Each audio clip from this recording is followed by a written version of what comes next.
Would you kindly? Would you kindly get this? Would you kindly find that? Would you kindly find that? Would you kindly find that? Would you kindly get this?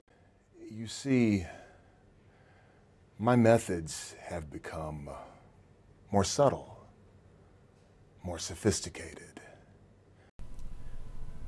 Believe it or not, there are a ton of Nintendo fanboys out there that think that the Wii U is the greatest thing to ever happen to gaming.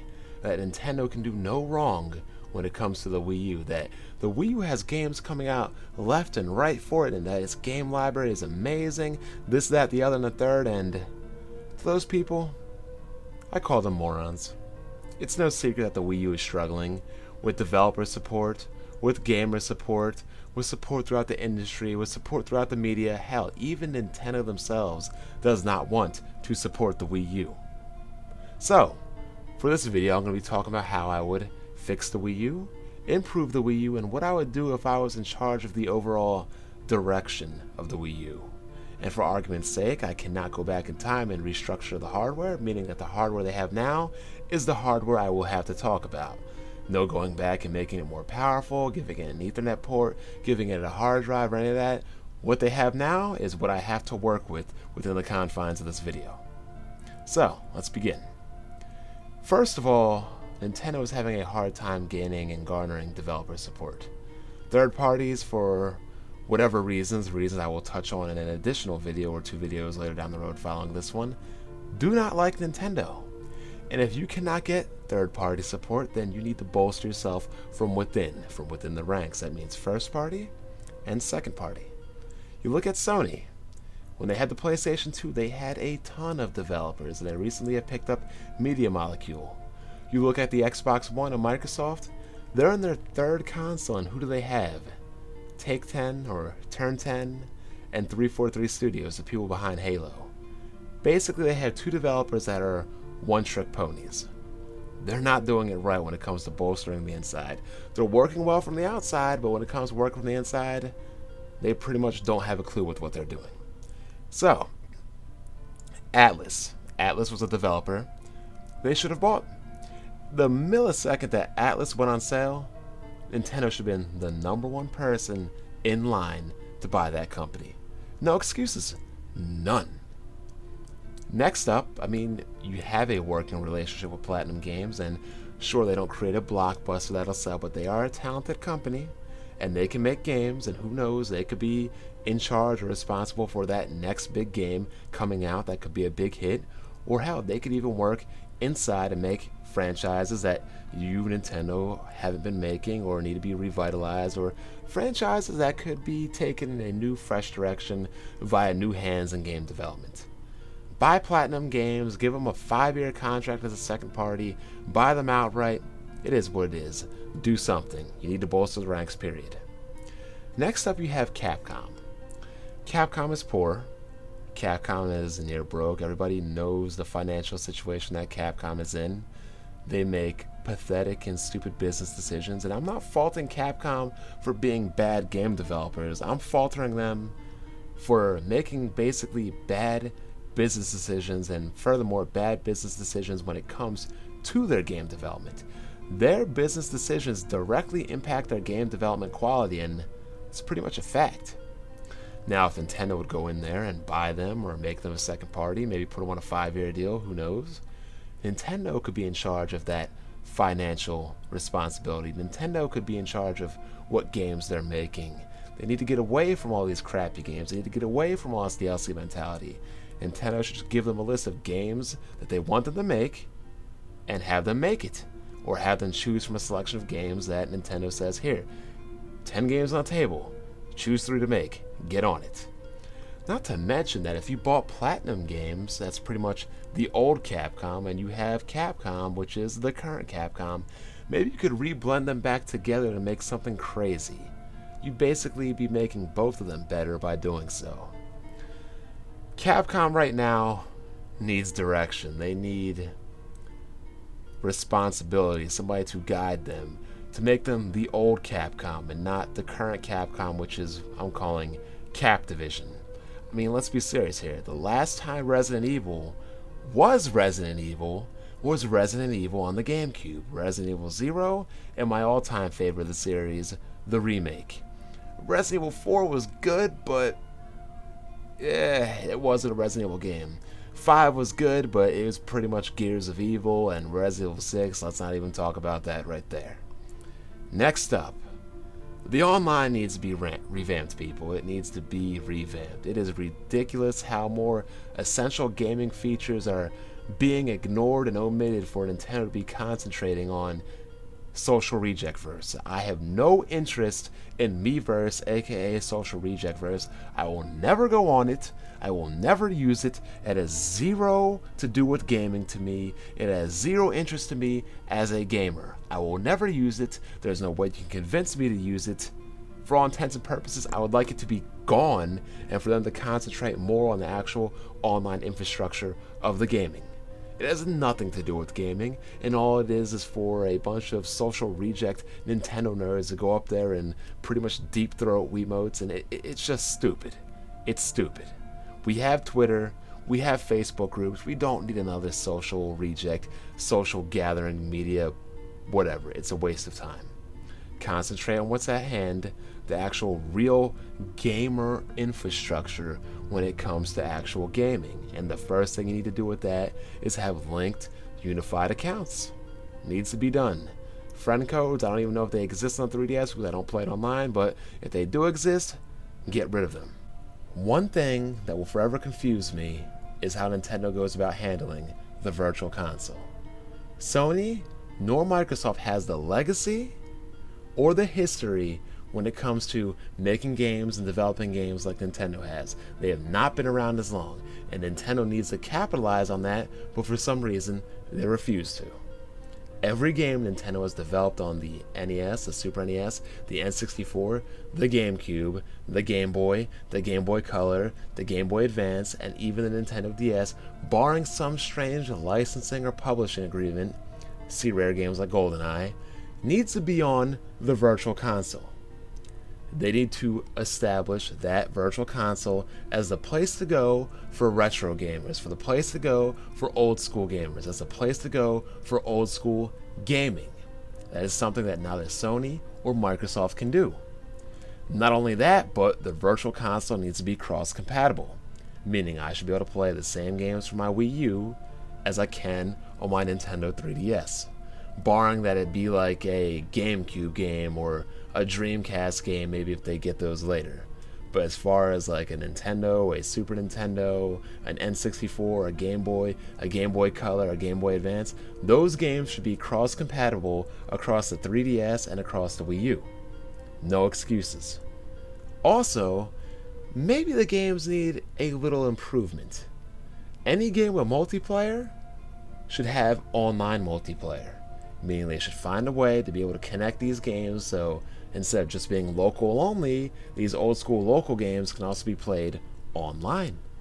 That'd be a ton of fun. I would love to go back and play the old games like Tecmo Bowl, Bases Loaded, Double Dribble, and things like that with my older brother. I would love to do it.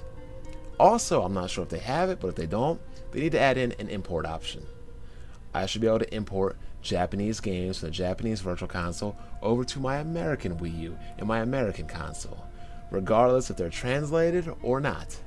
And if they want to localize them, they want to bring over the old Fire Emblems, the old Famicom Wars, I'd be more than welcome to buy them if Nintendo would get up and translate them. But games like Terranigma, which I feel are better than A Legend of Zelda: A Link to the Past, that game's already in English. But it never got a US release, but it got a PAL release. I would love to import that game. I would buy that in a heartbeat if they would bring that over to the Virtual Console. The Virtual Console, I feel, is Nintendo's biggest advantage, biggest ace in the hole over Nintendo and Xbox and Microsoft, and yet, for some reason or another, they don't feel the need to concentrate on it. Because once again, when it comes to online, they don't want to do what's good for the gamer. They want to do what's good for, you guessed it, social rejectverse. Nintendo Directs. Nintendo Directs, I feel, do more damage to Nintendo than actual good. Nintendo Directs need to be more revealing, and they need to be more detailed about the development of the game releases of their games. The Nintendo fan base is clearly left in the dark when it comes to what games they're getting, what games are being released, what games are being released and when, and we have no idea. We have a vague idea of what games we're getting this year, but we have no idea when they're coming out. We have no idea what they're going to be about. We have no idea how far along their development history is going. I mean, we had recent articles stating that Monolith Software is hiring more developers to help with X, and that makes me wonder, is this game even going to be out this year? Is it going to be out next year? Are we going to have it out this year and the localization will begin next year? Like, what is going on? Nintendo should not be treating their fans like rabbits with a carrot in front of their face on a treadmill or whatever. We should be well informed of what they're doing and what they're offering, with the progress they're making with their games and products in service to us, the consumer. And you can say, oh, but they don't want Sony and Microsoft stealing their idea. Who cares? Worry about your consumer, your fan base, and your gamer more so and first and foremost before you worry about the competition, because they're blowing you well out of the water right now anyway, regardless, and it is what it is. Next up, the third parties, they need direction.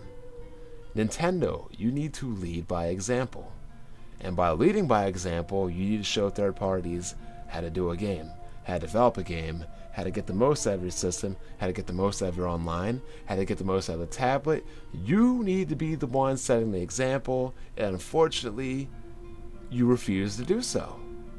You have done nothing into showing these third-party developers how to make an online game, how to utilize the infrastructure of the Nintendo Online Connection, the Nintendo Network, whatever it's being called, because you will not make your franchises online enabled.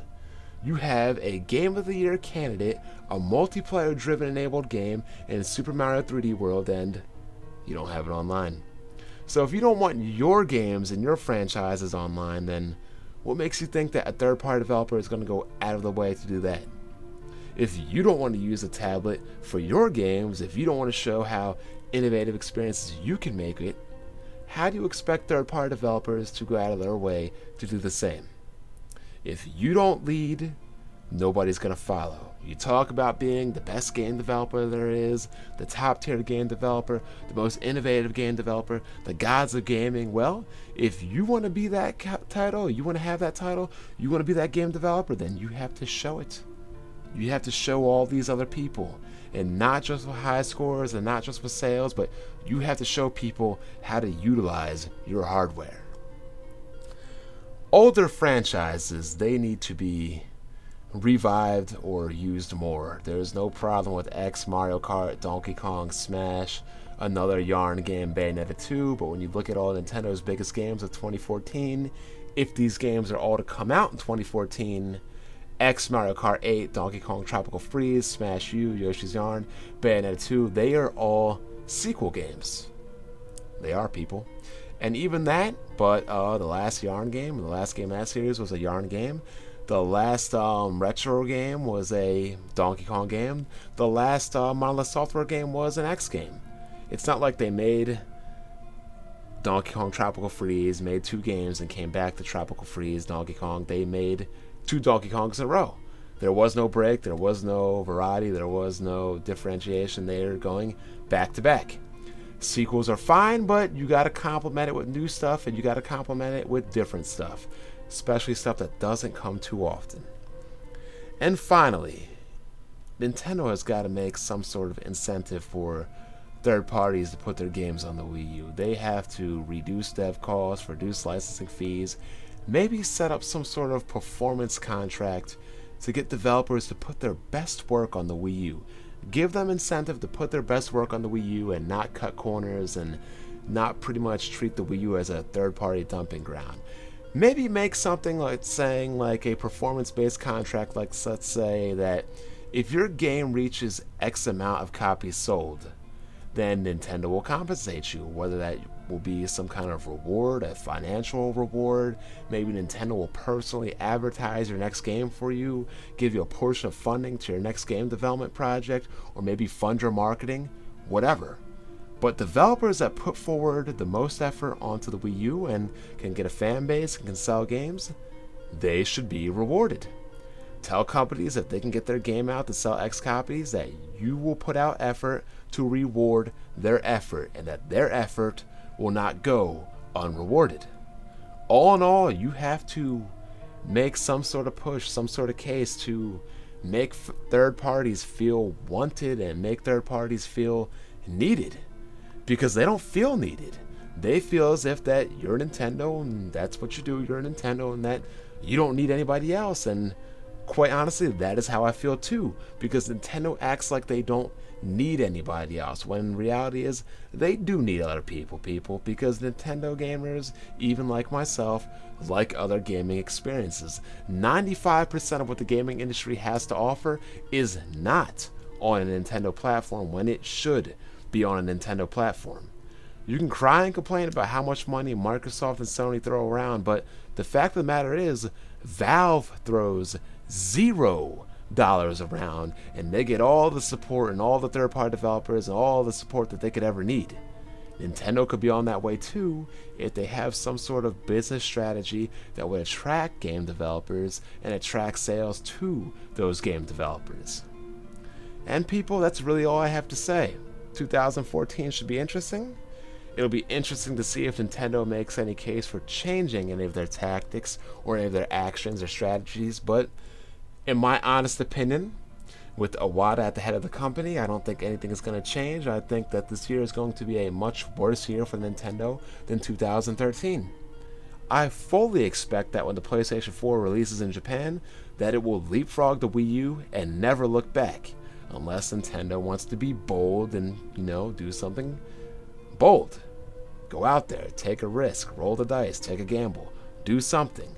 So here's to hoping that Nintendo will go out in 2014 and do something, but unfortunately I'm not exactly too optimistic over a situation or a scenario like that ever happening.